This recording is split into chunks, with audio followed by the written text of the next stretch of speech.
Okay, it all comes down to this, more or less. I'm done with everything finally, but now it's time for me to, being a person who loves ranking things, I can't help that, actually rank the seasons in order of worst to first. So, this is exactly what you think it is. I go from the bottom and I label the seasons in my order of least favorite to favorite. So you guys have an idea of where, aside from opinions on the season, where I actually, what I actually really think of each season in terms of where each other and whatever. I'm confusing myself here. So, a couple ground rules before I get into this list. One, uh, Mighty Morphin seasons 1, 2, and 3 will be under Mighty Morphin, and Samurai and Super Samurai will be under Samurai, but Megaforce and Super Megaforce will be two separate things because, I mean, they honestly felt like two different seasons.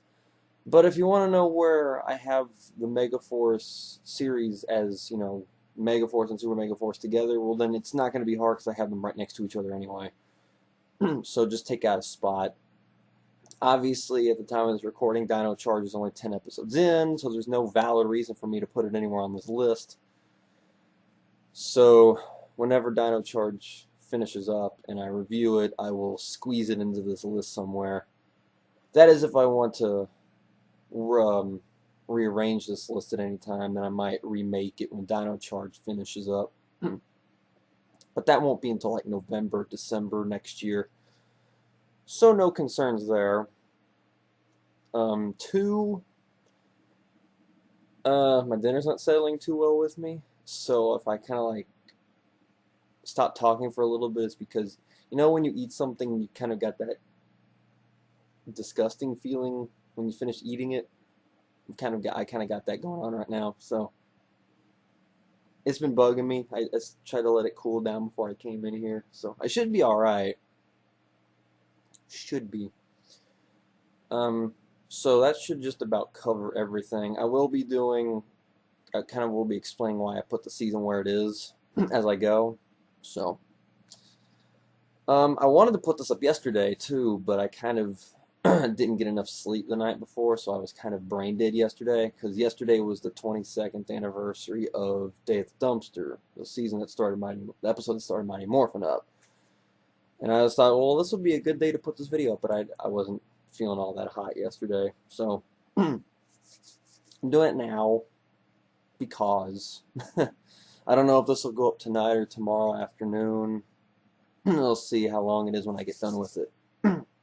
So, let me go to my list. I had to type it up because I'm very forgetful with things like this. Okay. So it should be pretty obvious what season I have at the bottom. And if you don't know, let's look at Butterball over here. This idiot. I'm going to cover up his face because I don't like him. I mean, if you watched any of my Power Rangers videos, and it should be pretty obvious that Overdrive is my bottom team. Is my bottom season.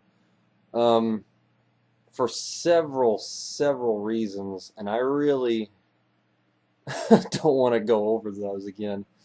I've reviewed it once for this. I've blabbered on about it in some of my other reviews just to take a shot at the season. I have a feeling I've ranted about the season to unnecessary standards on our Otaku Sentai Digi Ranger group videos, and we have yet to review the season on that channel, and oh boy, that's going to be fun. So I'm not going to go into too much detail on why I hate this season. And I don't mean, I'm not saying hate out of, over-exaggerate. I really do. I really do hate this season with a passion. It is, I literally could not tell you one thing that I got out of this season that I actually enjoyed, aside the fact that it ended. Cause I keep hearing this one joke that the best episode of Overdrive was the first episode of Jungle Fury. And that's not necessarily a joke because it's kind of true. Hated all the characters. The story was awful. The fight scenes were terrible. The music sucked. I mean,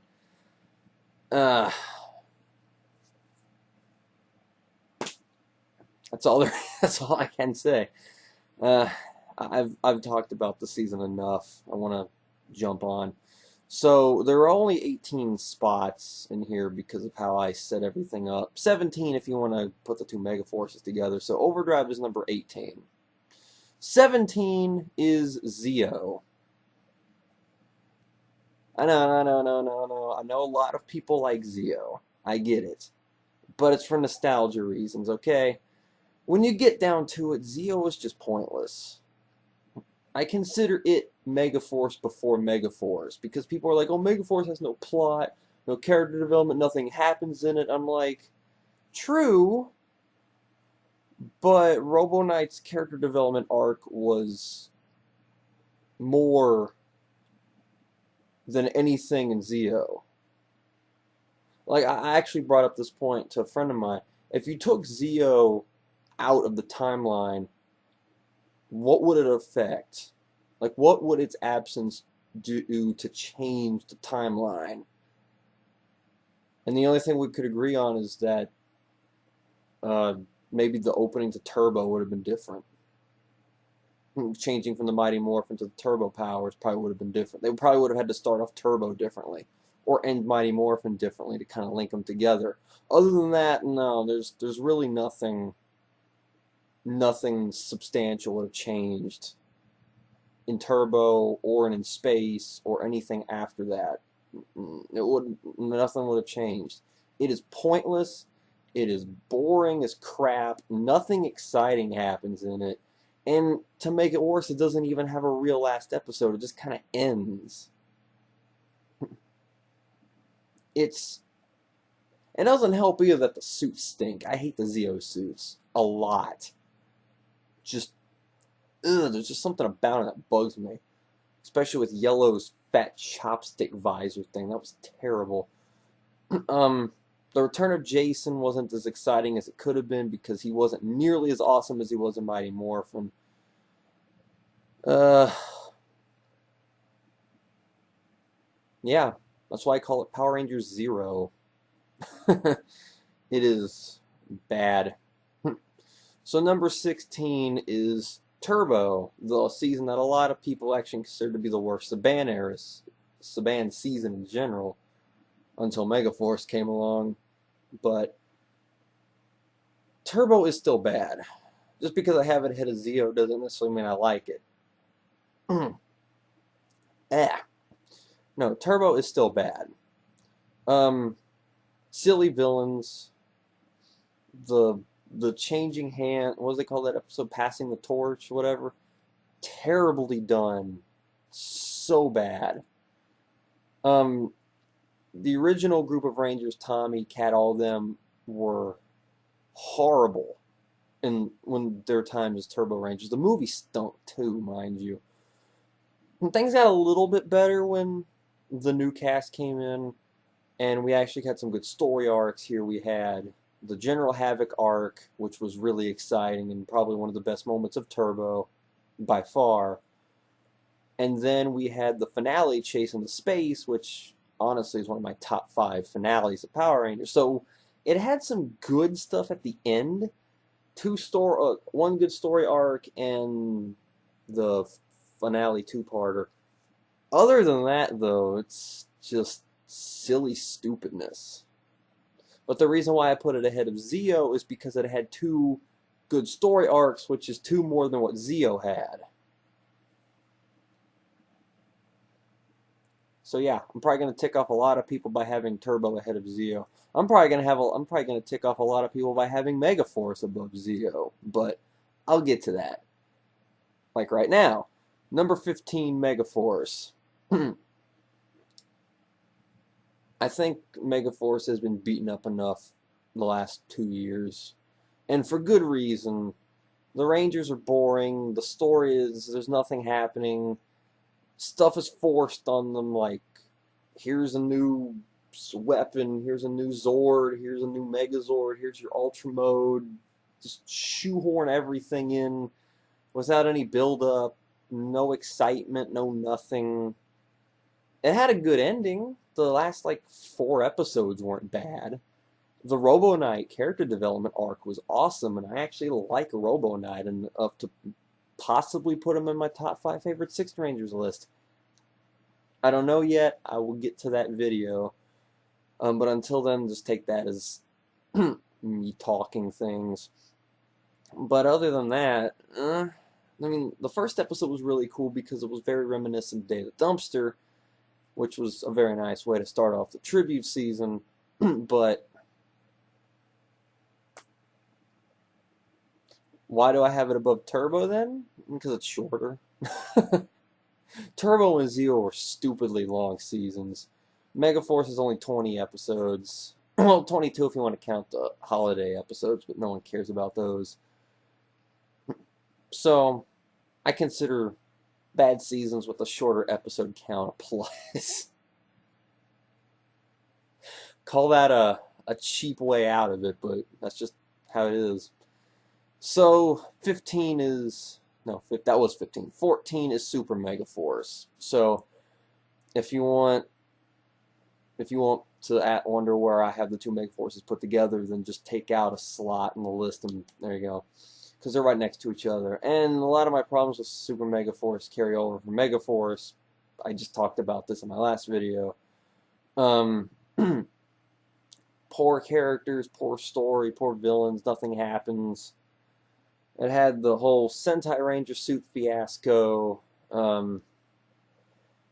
Seeing the old suits come back was always fun. The introduction of the past Rangers during the Legendary War was epic. I've already gone over all this in my last video. I'm kind of sounding redundant at this point.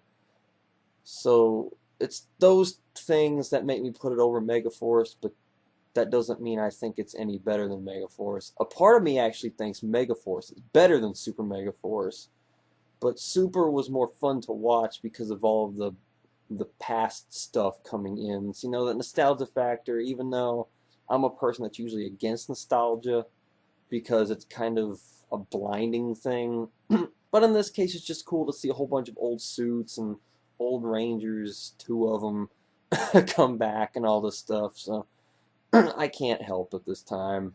At least I don't have Mighty Morphin 1. Just took a shot at a whole bunch of people and probably ticked them all off too. Okay. Number 13, Samurai. Now, when I did my video on Samurai, I kind of said at the end that I had no idea what to really think of this season. And I still don't. But the reason why I have it here is because I do know I like it more than the seasons I've just listed, but I'm not too sure if I like it more than the next like 1 or 2 seasons I have above this. The next season I could kind of go either way with, but Samurai is always going to be the oddball in the series for me because I always look at each season under its own merit, but every time I think of Samurai, I'm just going to directly compare it to Shin Kendra, and I don't like that, but Samurai just asked for it. And I have a feeling Wild Force will end up being that season 2 when I watch Gower Ranger, but that's for another time. But I have Samurai this low because if I want to watch that season, I would watch Shin Kendra instead, because it's the same story, but done so much better because it didn't take out all of the samurai stuff that made the characters and plot and everything work so well. I've already gone over all of this already. That video was so recent also that I feel redundant again. But I still don't know what my real thoughts on this season are. I'm just putting it there based off of how I feel about the seasons around it. So, Samurai's 13. Number 12 is Wild Force. Cole and Friends is the alternate name for this season. Outside of Cole, does it really matter? Not really. I mean, Taylor is important, but they never write her as important. Merrick is cool, but then after the Zanaku arc, he's kind of left in the dust. Danny is just there. And I've gone on about this in my Wild Force video, but he's just there. He seriously doesn't do anything. He's probably, I wouldn't say the least developed character in the show, but he's probably least character established character, because I seriously got more of a personality out of Troy than I did of this guy, and that's saying something. That's saying a whole lot of something. He only had like maybe what, 2 episodes about him, and they really didn't do anything. He just sits there in the background half the season, more than half the season, all of the season, 99.9% of the season. The stories are bland. The Animus arc is garbage. But 2 redeeming qualities out of this is that the finale isn't. I mean, 3 redeeming qualities. I'm gonna put it. The finale isn't too bad. Reinforcement from the Future and Forever Red are 2 of the best cross-ups, team-overs. Crossovers and team-ups. There we go.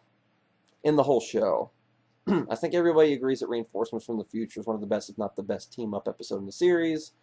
And Forever Red is Forever Red. I don't need to say anything about that. But aside from that, the season's really got nothing going for it. I know a lot of people love Wild Force. Trust me, I do. I have a friend who watches my videos regularly, and he'll end up talking to me about what I say during the videos afterward, and he'll probably hate me for putting Wild Force this low.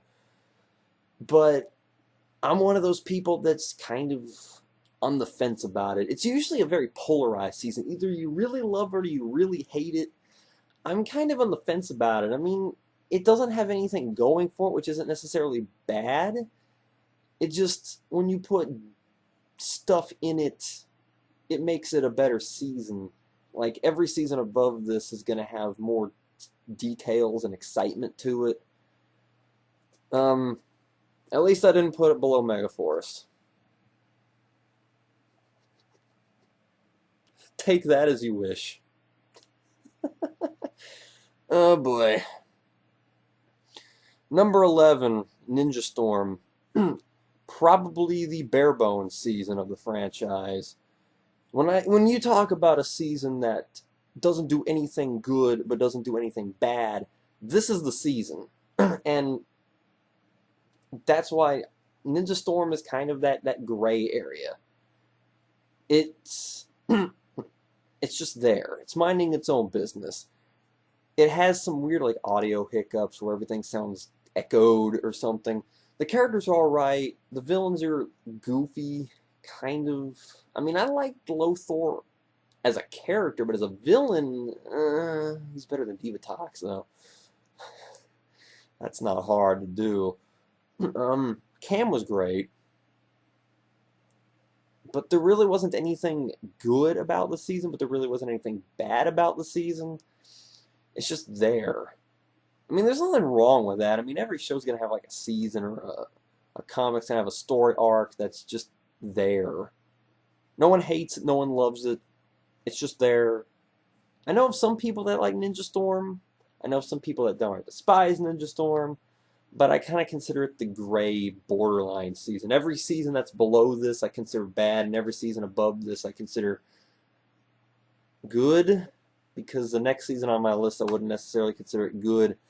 I only put it above Ninja Storm because, well, Lost Galaxy, which is number 10, I'm going to make this my transition, actually has some more exciting moments in it, even though I considered Lost Galaxy worse than Ninja Storm. Only because Lost Galaxy has a bunch of plot holes in it, and just flat out dumb moments, like, why are the Lights of Orion on Terra Venture?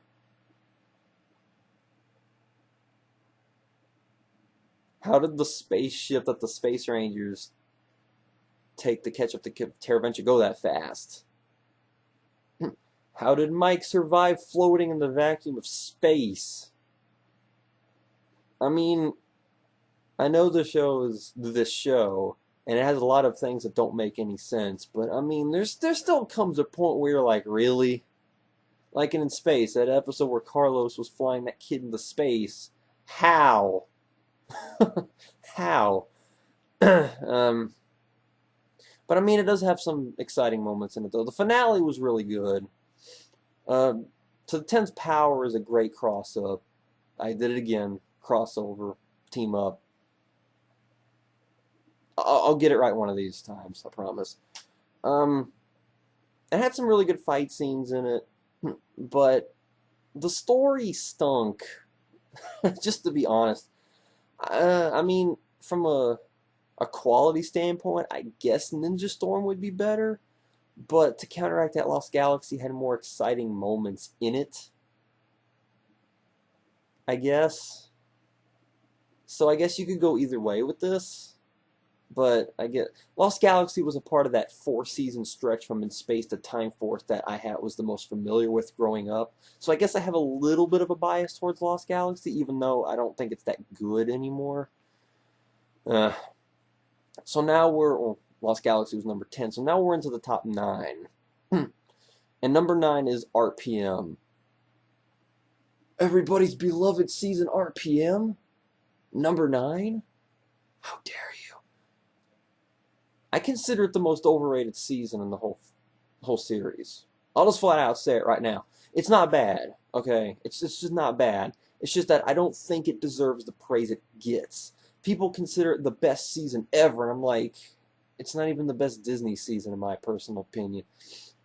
It takes the Tanaya Dillon thing. I've gone over that enough. Linkara touched upon it. That's always been a complaint with people with the season. I feel like some of the stuff with the dome was inconsistent. I've gone over this before in the second episode anyway. How did those flyers get into the city without flying through any doors or breaking through the roof? They just kind of like phase through the glass roof of the dome and get into the city somehow. I mean, what? Wouldn't that be considered a plot hole? How did the whale get into the city? Because that thing would not be able to squeeze through any door in Corinth. It would have to break through the dome roof and get into Corinth that way. But no, it's just inside the city somehow. What? It's got some good characters. Dylan and Ziggy are awesome. Scott is alright. Flynn and Summer, take him or leave him, and the Boom Twins suck. I'm just going to flat out say it. Vengex is terrible. I don't know why people like him so much. He's just King Mondo with a flashy coat of paint on him. That's all he is. And just the finale wasn't very good either. I'm sorry. It's got a good atmosphere. It's very original for the series, but it just kind of... The first, like, 6 episodes, or how many episodes it was before they got to those character backstory episodes, were great. How the season started when they got the core 5 group together and everything, that was good. Then it got to the Ranger Origin episodes and it kind of fiddled. And then when Jim and Jim were introduced, it just kind of spiked downwards for me. But I mean, it's still a good season, but to say it's in the top 3 or the best season ever, I'm sorry. I'm not buying it. I'm never going to buy it. I've seen this season twice, and I don't see anything that can make this season a top 3 category season. I'm sorry.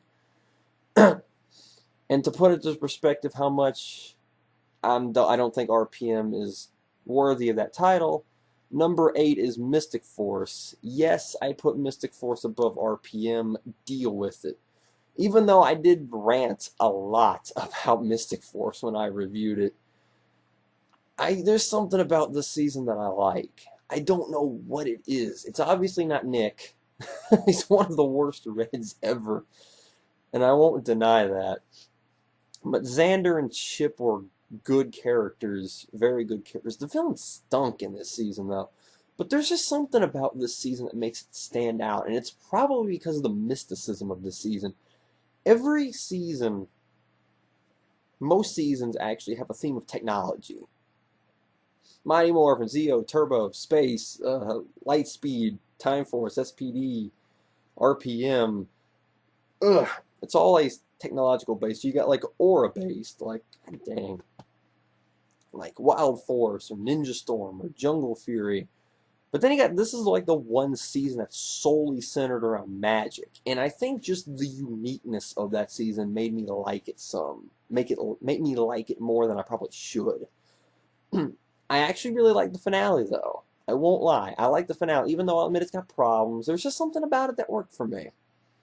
It's not a perfect season, but you know how in every game series or comic series or whatever, there's always that one that you consider it to be a guilty pleasure. Like me being a huge Sonic fan. I'll admit, Sonic 06, it's a bad game. I won't lie, it is. But there's things about it that I like. And I'll admit, I will defend Sonic 06 to an extent. To an extent. And Mystic Force is that season for me in Power Rangers. It's a bad season at the core. For most things it is, but there's some redeeming qualities in it, and I like those redeeming qualities a little bit more than I hate the negatives. It's just one of those things you can't explain. I just like it for reasons. There's always that one season or show or movie or something. You're just like, I like this. Why? I don't know. I just do. And Mystic Force kind of falls into that category. Number 7 is Mighty Morphin. All 3 seasons of Mighty Morphin. Now, number 7 is a little bit higher than I thought I would put this seasons, but it's Mighty Morphin. First season is not good, but it's classic. You can't hate it. Season 2 was too gimmicky, and Season 3, even though it was probably the worst in terms of characters, it had a really good plot and a really good ending. Well, I guess you could consider the Alien Rangers arc an ending to my... it was alright. But I'm not going to bash Mighty Morphin, because most of us that are into this genre and into this fan base have Mighty Morphin to thank for it. So everybody's going to have a soft spot for Mighty Morphin. You can't deny it. Even the Sentai peers and the people that hate Mighty Power Rangers with a passion can probably thank coming into the fandom from Mighty Morphin. I don't care who you are, unless you live in Japan or one of those weird countries. They got like some weird dub of Bioman. I think that was what, the Philippines or something? In the 80s, they got a Bioman dub or something? I don't remember. Unless you're one of those countries, like in the Oriental countries or, you know, whatever, then, I mean, you gotta thank this season for getting you into the fandom. And you can't hate it. Even though there are plenty of seasons that are better than it, and obviously I've still got like 6 seasons left to go, you really can't bash Mighty Morphin. Even though it's not necessarily good at heart all the way through, it holds a special place in everybody's hearts. And even if you don't like it, even if you think it's overrated, you can't hate Mighty Morphin. It's just one of those rules. I'm sorry. Okay. Number 6, Dino Thunder. This is a season that I had in my top 4 at one point, but after finishing all the seasons and thinking about some things, it slipped up for me a little bit. Mostly because the plot fell flat, and there were times where I was bored with the season. And my biggest complaint with Dino Thunder is, even though it does have some good story arcs in it, the writers really never knew how to finish them excitingly. There we go. That's a word. Yes, that's a word, and I said it on camera correctly. Take the finale for example. It just kind of fell flat. Every story arc started off well, built up pretty good, and then just kind of fell off a cliff. And there was no real exciting ending to anything. It had good characters. It had Mesogog, which is one of the best villains in the show. And this season had Tommy's best role. I know a lot of people say, oh, he was so good as the Green Ranger. He was so good as the White Ranger. He's so good as Zeo Red. And I'm like, Dino Thunder Black was when Tommy was at his best. He actually had some character development in this season. And it felt like a natural progression for him being like the leader of the Mighty Morphin, Zeo, and Turbo Rangers for half a season. Seeing him kind of fall into that mentor role is very fitting. And he had to overcome some personal obstacles along the way, too. And this is where Tommy was at his best. And not a lot of people don't even acknowledge him being in this season. And I think this is when he was at his best. Is Dino Thunder. Connor, Kira, and Ethan were good. Trent is one of the best Sixth Rangers. His story arc was really, you really felt bad for the guy after a while, too. It was pretty dramatic, but it was so good. But like I said, just really flat story in some places. Even though certain arcs were exciting, the overall story was kind of bland, and no story arc finishing very good was kind of a problem. But I mean, Dino Thunder's still a solid season, though. It's good. It just has a few little things that go against it. We're into the top 5 now, folks. This is where things get really good. And at number 5, I had a hard time picking between 5 and 4. But number 5 is Lightspeed Rescue. And it's a season that I don't think gets enough love, to be perfectly honest with you. Carter Grayson, enough said. That should make season number 1 immediately. But Carter is one of the best Reds, for sure. Titanium Ranger was being the first original Ranger of the show was awesome. I don't think the villains get enough credit in the show. Diabolico is a very good villain. In the first half, he was kind of, but then when the Olympius thing came around, he came back. Olympius added some dynamic to the villains, and a lot of people don't seem to talk about that too much, because of Vipera and Loci, there we go, I remembered his name. Loci were like loyal to Diabolico, and when Olympius came in, he was kind of like a scumbag that was backstabbing everybody. And it added some dynamics, like internal conflict between Diabolico and Olympius that was kind of exciting, and Banshir was just a tool. And it also had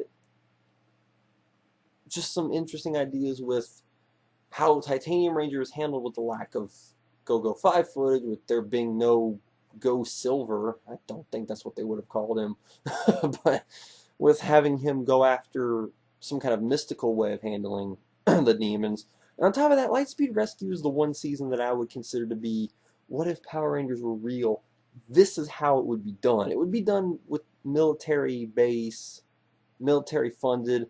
You notice how the Lightspeed Megazord kind of manually puts itself together, like the legs kind of grab the arms, or they have to lower the fire, whatever Carter's Zord was called, onto the feet and everything. It seemed very, very realistic.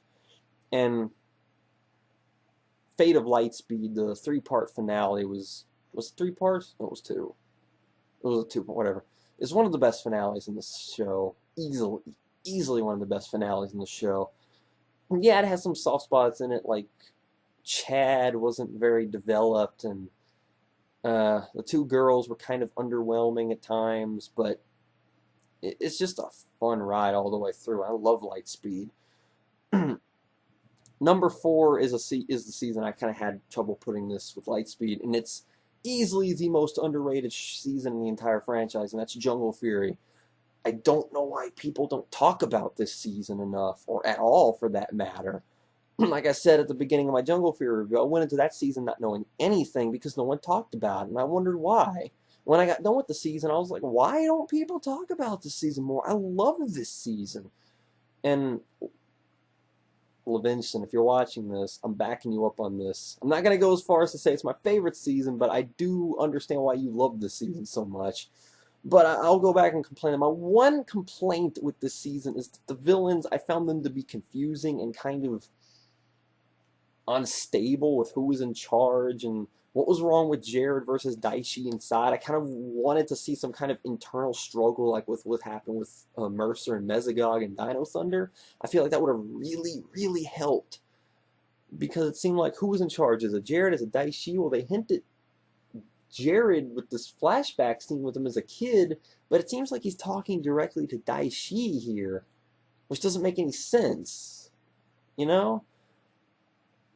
But I feel like it was a cool story of villains training to be the best, and the Rangers training to be better than Daishi, so when they ran into each other, it was like, how strong are they now?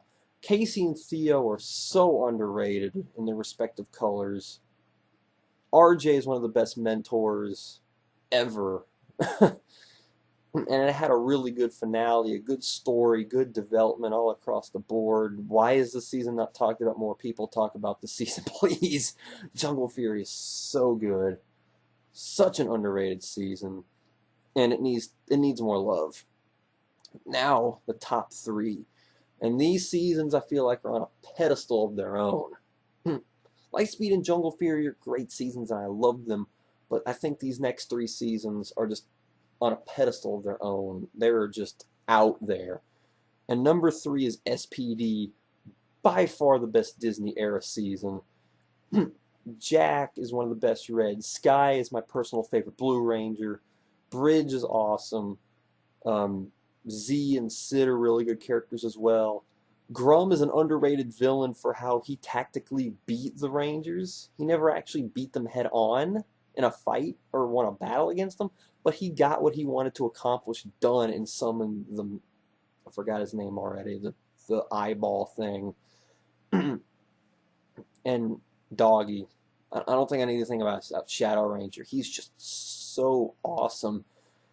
It had probably, team-wise, the best developed team of 5 Rangers in the whole show. And that's saying something, too, because Time Force exists. But all 5 of the core Rangers were awesome.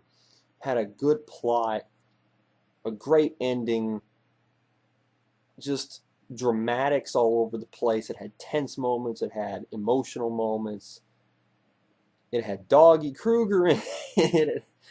I mean, SPD is something else. My brother was kissing the season up too before I started watching it, and I watched it, and I was like, "Yeah, it's as good as you said it was."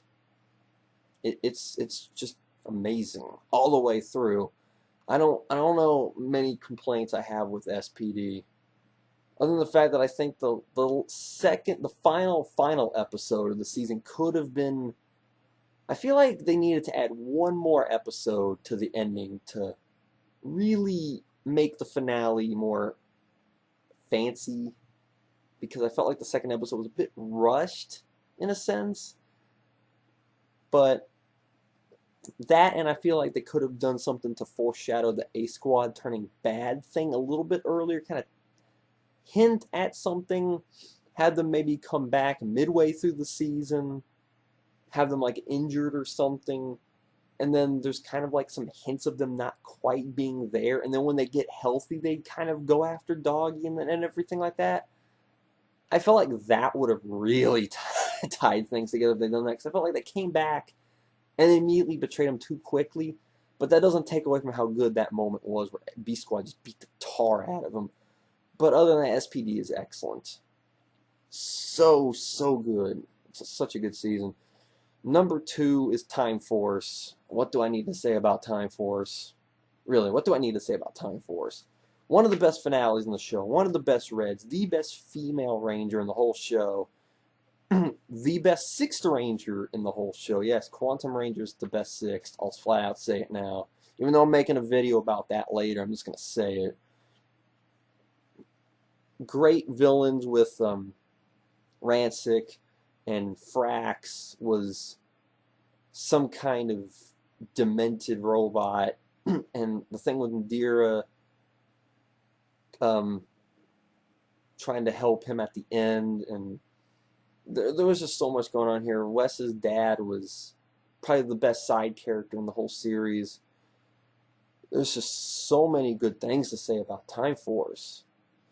I feel like the plot hole thing that I talked about at the end of my review, I don't know if I should consider that a negative for the season, because like I said, they left all those, the what are they doing to change the future thing open. They left that open, and that doesn't necessarily bring up plot holes. More or less, it just brings up questions.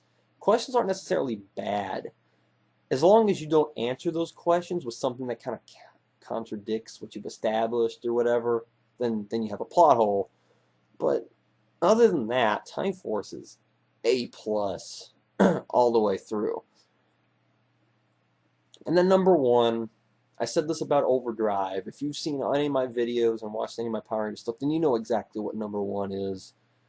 And it's in space. I mean, I didn't hide it. I said it in my In Space review that it's my favorite season. And everybody that knows me knows that. Everybody that knows that I'm a fan of the show and has talked to me about it in any way knows that it's my favorite season. Andros here is my favorite Ranger ever. It had the best finale. The Psycho Ranger arc, the whole thing with Astronema actually was excellent. Ecliptor was awesome. TJ was a different kind of Blue Ranger. Because I think I said this in my In Space review, but if I now I'm going to say it here. I felt like Space had two mentors. Andros being the mentor of how space works and how to navigate the planets, and being like the team leader and all this stuff because he's trying to find Zordon. But TJ is more the tactical fight leader because of his experience with Turbo. And when he thinks Andros got out of line, like when he brought Astronema on, she wanted to show him where Zordon was, he thought Andros was kind of going overboard and took over. So there were like two leaders here. And then Zane is Zane. You can't hate Zane. Had so many good story arcs. It had great character moments. The ending is so good. The final scene on the Dark Fortress where Andros went to save Zordon and thought he had killed Astronema and then beat Ecliptor and had the guts to go through all that stuff and end up finishing off Zordon to save everything. It was emotional. It was amazing, and it tied up the Zordon era brilliantly. And just, I don't know if I have a negative within Space.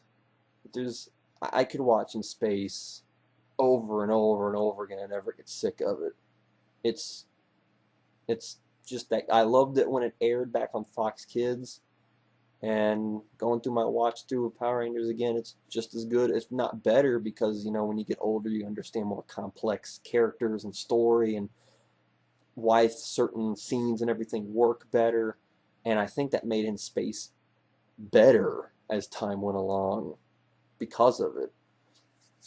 And I know a lot of people that agree with me. If it's not number one, it's in the top 3. Same with Time Force. If it's not number 1, it's either number 2 or number 3. And even though I have In Space number 1, I can completely understand why you'd have Time Force at number 1. You can't go wrong either way. And if you got SPD number 1, that's fine too.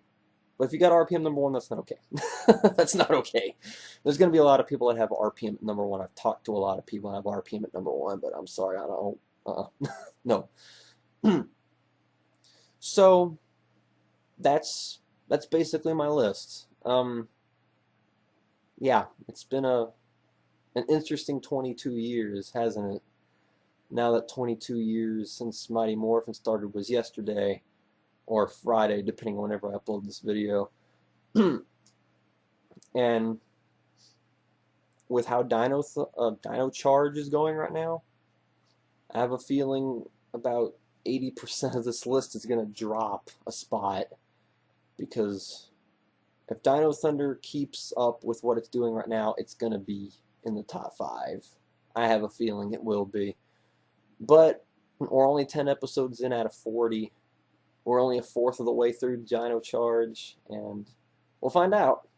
So, yeah. So what are your lists? I'm a person that likes making my own lists, things like this. And I like seeing what other people's lists are too, because I like seeing how other people view the series. Like, I'm not going to be one of those people that tells you to put something in the comments below so I can read it, and then I don't read them. Because the reason why I do these lists is because I actually do like seeing what other people think. Like, give me your top 5, give me your whole lists. Ask me why I put one season over another, and I can go into a little bit more detail on it. You know, stuff like that. I'm a discussion kind of guy. That's why I do this. That's why I'm in that group that I'm with. That's why I'm in a group, another group on Facebook, so I can talk about. I like discussing things. So go ahead, put down a list, ask me a question about everything, go for it. I don't mind. I don't mind at all. That's why I do this stuff. But until then, I will be doing more lists while I watch Mega Ranger, and then I'll be getting to that review sooner or later. But until then, guys, I'm out. Peace.